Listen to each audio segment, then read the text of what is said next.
Welcome to my live where, we just keep the party going. This is how this is working. My gang stalking is working in enormous ways to keep the party happening. Uh, so I want to tell you guys that tonight, goodness gracious, I don't, I don't even know how God puts up with me. I don't even know how He lets me live through another day. I'm not even sure how I'm going to make it through another day. So this is really interesting.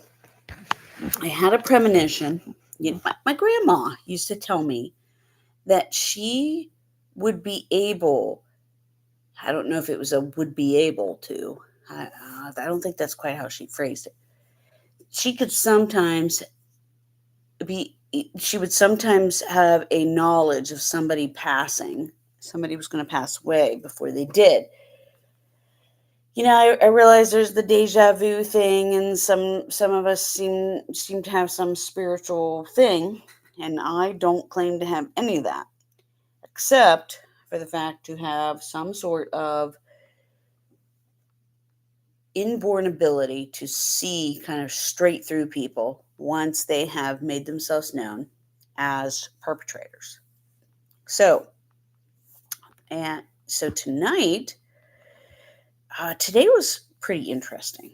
Um, I got led in the parade by somebody who wants to do a funeral procession style or parade style, uh, gang stalking, you know, uh, commute down Route 11 here in West Virginia. And I decided to put up my Barbie hand, make that little hand waving thing that you do when you're in the parade. And I just played along.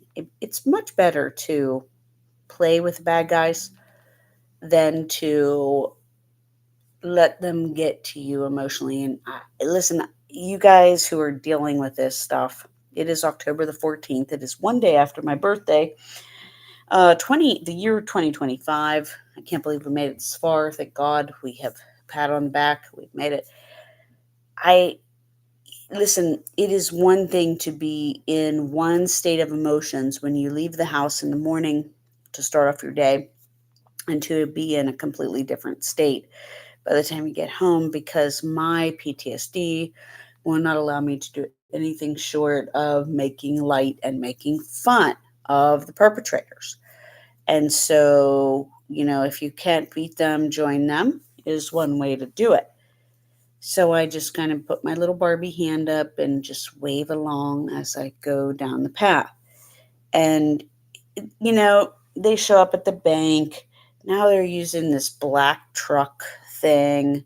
They're trying to just tell me, hey, look, you don't have a shot at anything. There's just different things, different tactics that they're playing. But this is not why I made this video.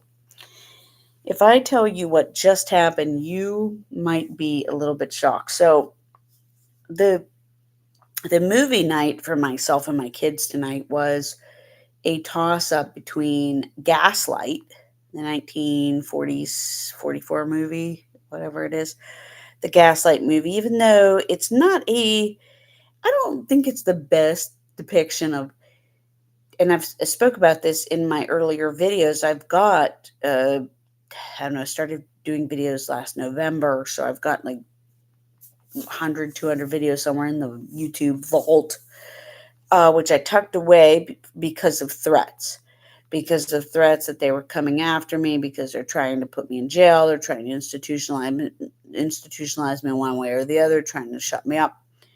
Well, they're trying to, bring these court, things against. Yeah, it's nonstop. So I tucked them away. You might be able to find them.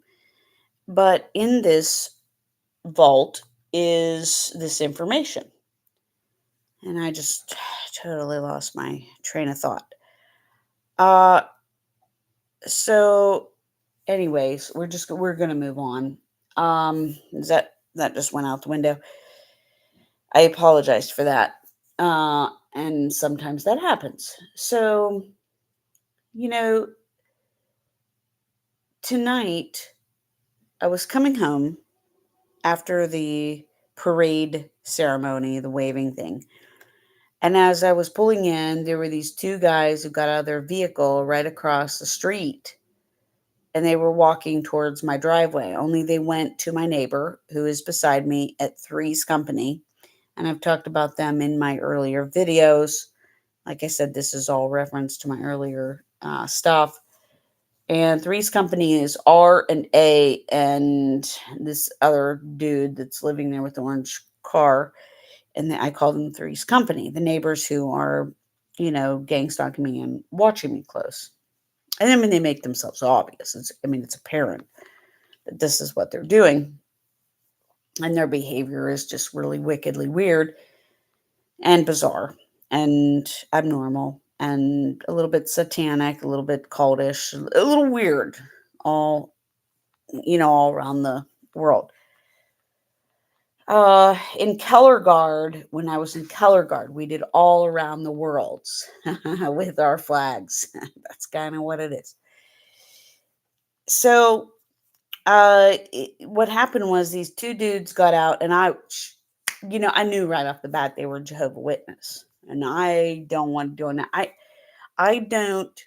I was raised Catholic, but I don't take religion to any serious level anymore because everything's infiltrated and everything is disturbed. As far as we've got the brand narcissism, sociopaths, psychopaths, in inbred in anything and everything, and that's not real. That's a distortion. That's not genuine. And the behavior isn't, it's not genuine. It's not genuine love. It's not genuine care. It's not genuine concern, no matter how long it might have lasted. And so it's all kind of a blur as far as religion goes. Now, I pray every day. I pray and I believe in God and I'm spiritual, but I am not a regular church going person because I do not think that we should, just like politics, break ourselves up into religions. But Jehovah's Witnesses are a little bit, there's a little skepticism there, and they come door to door like salesmen, and I'm not crazy about their pitch and everything that they have to offer. And I think that they are part of the Masonic, the Freemasonry kind of cult. Now, they showed up as the very same time. They were actually sitting in the car, waiting to get out of the car when I pulled in. They were silently with their tinted windows, waiting perpendicular to my driveway, waiting to get out of the car the minute I put in. Now, what was funny was my neighbors, the Three's Company, who is R, she was sitting outside in her garage as she usually does, as her stalker behavior allows. She was like, "Oh, hi. How are you? Like, we're all friends of Satan. Yes, yes, welcome." I mean, it is a bloody, I mean, you can't get a bigger reaction out of this whole distorted shit show. I mean, I am beside myself. Like, I can't even react anymore. I just have to just go with the flow and just be like, "Oh, okay, yeah, this is weird." But everything that comes out of her mouth is weird and behavior wise. I mean, it's like, she's just playing the cards. So anyways, these people were apparently going up and down the street. Da, da, da. I went out and I was doing a workout, and I just went for a walk and that, and I just decided, that I would just whatever with that. Well, as I was coming back, what was weird was they were actually coming out of one of the neighbors' houses. So they were actually in one of the other neighbors' houses a few doors down, but they had actually come out right behind me as I was walking home, which was really kind of disturbing. Like, the timing was just really weird. And I noticed the timing with everything. Now, we'll back up a little bit. Earlier, when I had gotten home from work, I'd gotten home probably around 5 o'clock, give or take. And R has a guy living at the house who might be her daughter's boyfriend, but he is a little bit, it's questionable what's going on with him. And he uh, drives an orange car just like myself, which is really funny. And behaviorally, he was friendly at first, but now he seems a little bit bizarre. Maybe gay, maybe like a faux impersonator, maybe just there for a duty, a job. It's really strange. So he happened to be leaving right as my children came out to help me unpack the car because I had stopped for groceries after work. So they were helping me unpack the car. And he just happens to come out and leave right at that time, which, whatever. This is typical behavior. It's, yeah, I mean, the neighbors are being weird about stuff, but yeah, it's typical. Now, what was even stranger yet was we went in the house, put away the groceries, and then I had to run an errand. And I was like, hey, you guys want to come along? So my kids came along with me, and we go to leave, and he is actually coming back right at the very same time. Now, this was probably only 15 minutes, maybe 20 minutes difference. And this guy was coming back in at the time we were leaving. Yeah, strange, very strange. Now, it gets worse, you guys. So if you think that the night is going okay, sure, we can all assume that.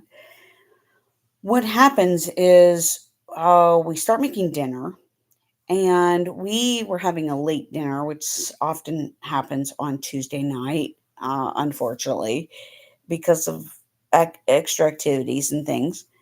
And we're making our dinner, and my daughter goes downstairs to do her laundry, and she saw a pincher bug, and I'm not sure if she was just overreacting because of something that's going on in another world, or if she is, for whatever reason. She and my son, one of my sons was downstairs with her, and he was just kind of playing along with her, giving her a hard time, but she had overreacted to this pincher bug that was down there. And I was just kind of telling her, okay, well, this is the worst that can happen with the pincher bug, da da da, if he bites you, it's going to be like this little bump, and it'll go away, and it'll be like an ant or a bee sting, and it's nothing. Okay, you'll be all right. You're going to be all right. You're bigger than that thing, and you could squash it. You could grab a shoe and smack it. There's plenty of things you can do to overpower it. Well, she was overly exaggerating, and she was loud. She had gotten loud, and it was getting late. I mean, it was getting later, but it wasn't that late, and it's 11:01 p.m. right now. So this was probably around, I don't know, around 8:30. And so she had started screaming. Well, one of my premonitions was that if R gets an opportunity to call the police on me, she will. She will call the police because or anybody at the Three's Company, um, if they get the opportunity. And if you listen to my previous messages, you know what Three's Company means. It's the threesome that's living next door. Three is a bully team against one. And if they got the opportunity, they would take advantage of it. So what happened was, all of a sudden, we get this loud knock at our door. The doorbell's ringing. We were watching a movie. So we had decided it was between which is really funny. It was between the Gaslight movie or the Tina Plakinger. Supposedly she's in the Pumping Iron movie or the documentary with Arnold Schwarzenegger. Well, my one son and I were discussing Dave's Killer Bread. at the time. So I actually got the bread out of the kitchen, brought it in, and let him read the I let him read the back of the bag about how, I mean, souls can be saved and how people can turn things around for the better, no matter what crime they've committed, what sins they've done.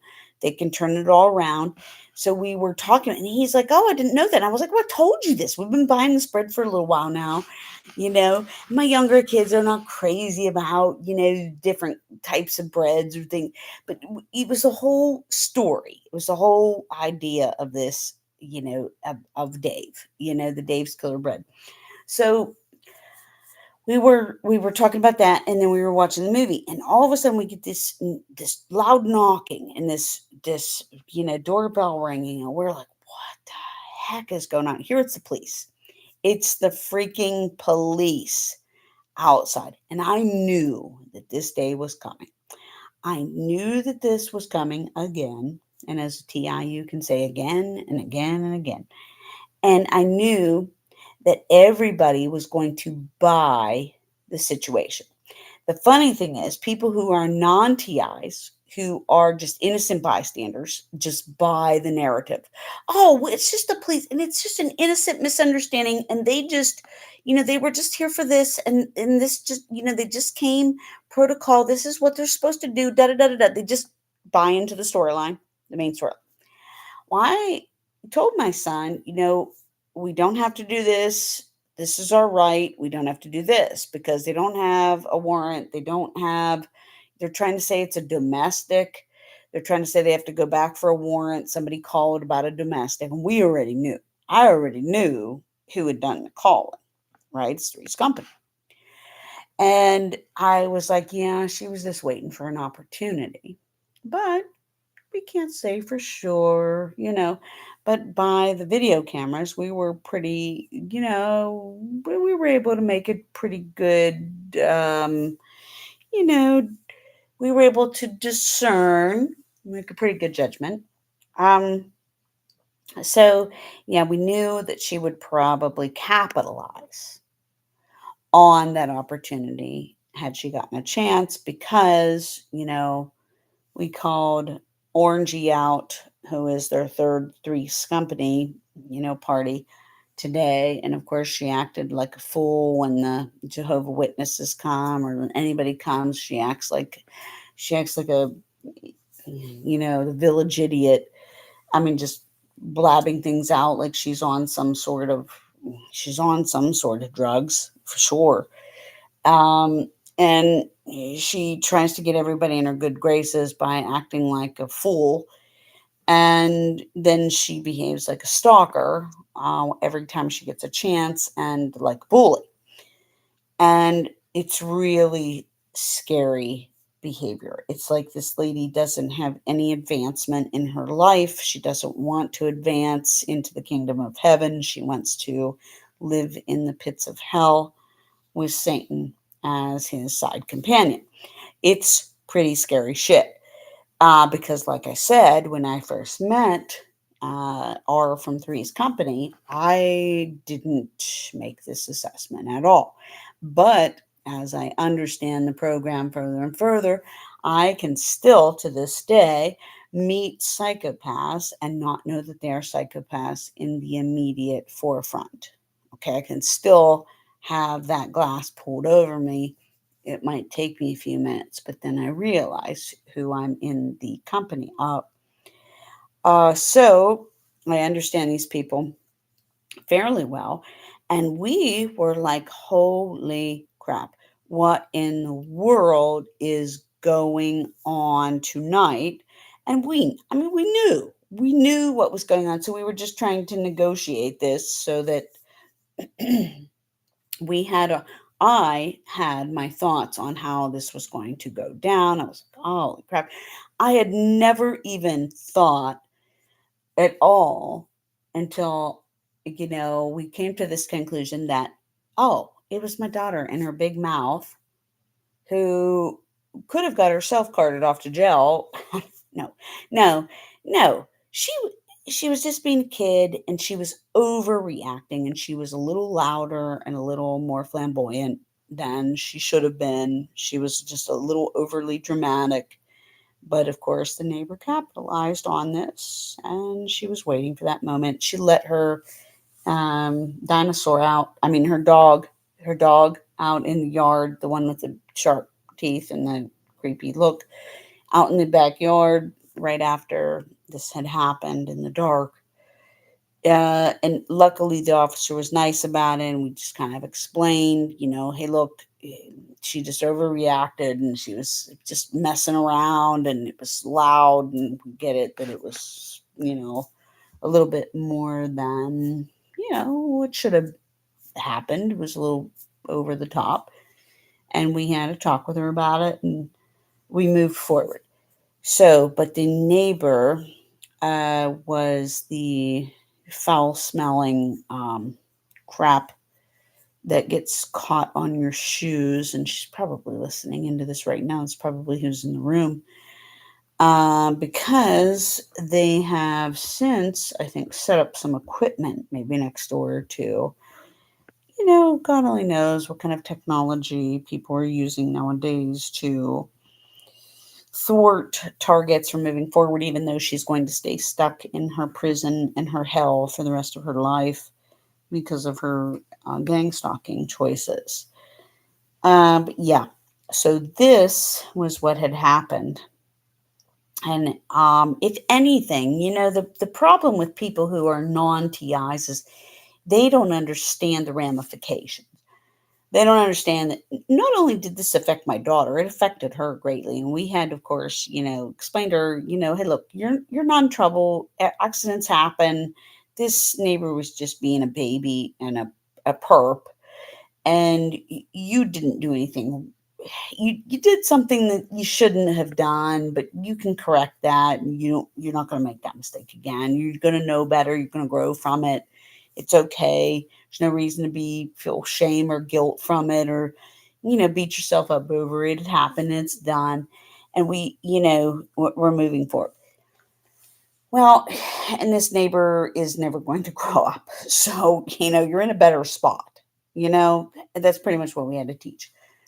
And we just kind of made some jokes about it and this and that, but it does cause the TI who knows that there's more nefarious stuff happening here to go into, it does create more PTSD. It causes you to have sleep disturbances and to overly stress, have anxiety. And we were in the middle of watching a movie at the time when this had happened.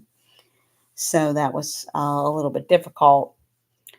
And yeah, so that was pretty much the night.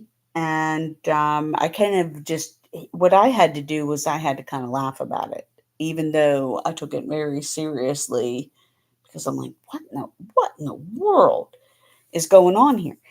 I kind of thought of it like the Chevy Chase Christmas movie where they kind of rush the house and start breaking in the windows and doors.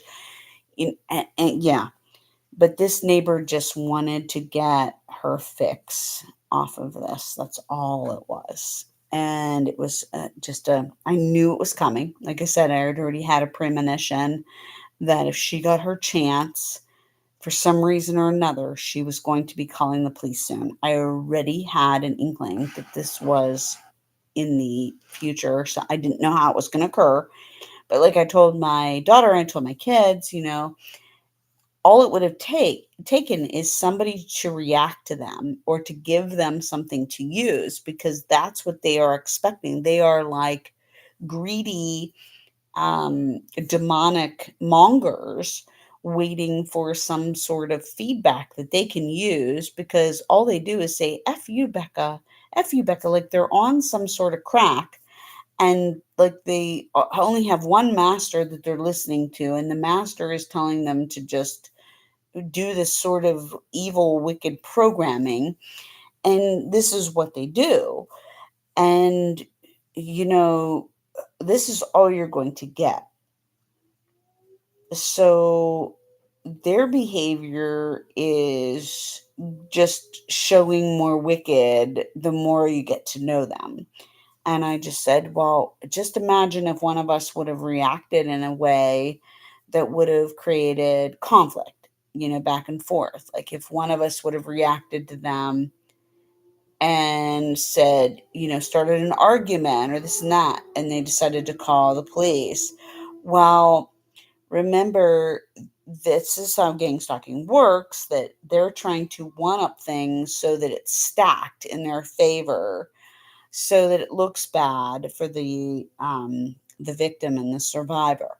And this is a pretty deceptive tool, but I wanted to put this out there that this is actually what happened.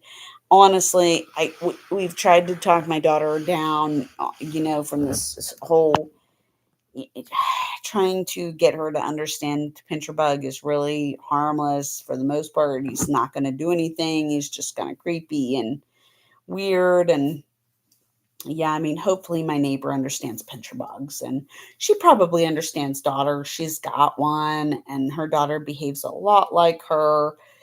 Although I'm pretty, I don't think I'm a screamer when it comes to pincher bugs, but we yeah, I mean, this neighbor's just a she's just a sick she's just a soulless being who isn't going to amount to much. I mean, if she would actually spend her time and her energy trying to make her life better instead of trying to ruin somebody else's, we might actually get somewhere, which is a pretty sad outcome in life for somebody if this is what you want to do, is try to harm somebody else all the time and to try to take away things for them and to try to cause more stress in their life. So basically our evening was kind of yeah, I mean, we just kind of wrapped it up at that point and just kind of laughed it off to let the perps be perps. We've got it on camera. We pretty much know what happened, and let them be the bullies that they're going to be. Let them. Good night. I mean, I'm hoping that I don't have to report anything tomorrow night, but God only knows, you guys. God only knows. Amen.